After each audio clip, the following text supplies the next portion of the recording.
Война. День 141. Ситуация на фронтах. Россия совершила очередное военное преступление, нанеся ракетный удар по центру Винницы, в результате чего погибли мирные жители, в том числе дети. Было выпущено как минимум 4 ракеты, одну удалось сбить, а 3 попали в административные здания и Дом офицеров.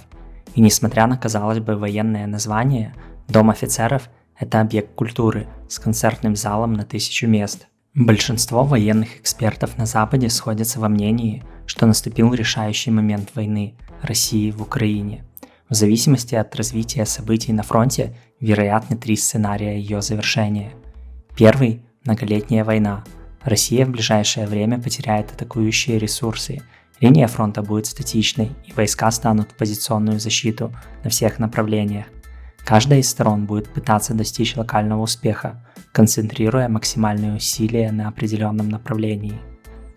Второй сценарий – война до конца года, если ЗСУ смогут в ближайшие 2-3 месяца вернуть Херсон и осуществить прорыв до Мелитополя. Дальнейшая битва на юге не будет иметь смысла.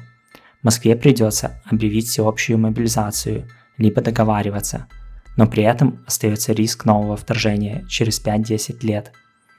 И третий сценарий – динамическая развязка.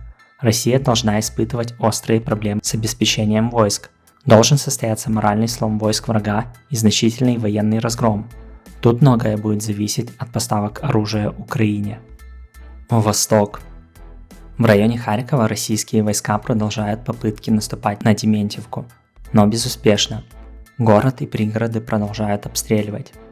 Южнее, в районе Изюма, по некоторым сообщениям, россиянам удалось прорваться к Курульке, и теперь они атакуют Ивановку. Если это так, то в разрезе последних месяцев это довольно ощутимый успех на том направлении. Похоже, они пытаются окружить украинские силы, которые до сих пор удерживают рубеж между Краснопольем, Долиной и холмами южнее Богородичного. Это была бы типичная русская военная операция – связать войска вдоль линии фронта, а затем ударить во фланг.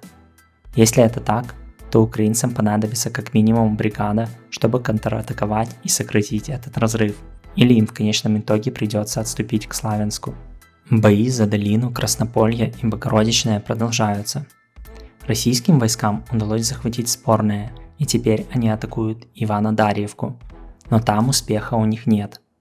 Также продолжаются бои за Верхнекаменское, а Белогоровка оспаривается. В целом же интенсивность боев несколько уменьшилась на этом направлении. Это связано как с оперативной паузой, так и с уничтожением российских складов боеприпасов. В районе Углегорской ТЭС изменений не произошло. Возле Донецка идут артиллерийские дуэли, но без попыток атаковать. На южном фланге Генштаб Украины сообщил о обстреле украинских позициях в Малых Щербаках, подтвердив, что поселок находится под контролем Украины. Юг. Николаев подвергается сильным ракетным обстрелам, в том числе по городу бьет российские ЗРК С-300, которые имеют опцию работы в режиме земля-земля. В свою очередь сообщается о очередных взрывах в Новой Каховке и Чернобаевке. Главнокомандующий ЗСУ сообщил, что войска продолжают освобождать территорию на юге, но подробностей пока нет. Большое всем спасибо, кто поддерживает видео лайками, подпиской и колокольчиком, а также огромнейшее тем, кто поддерживает финансово. Спасибо за просмотр.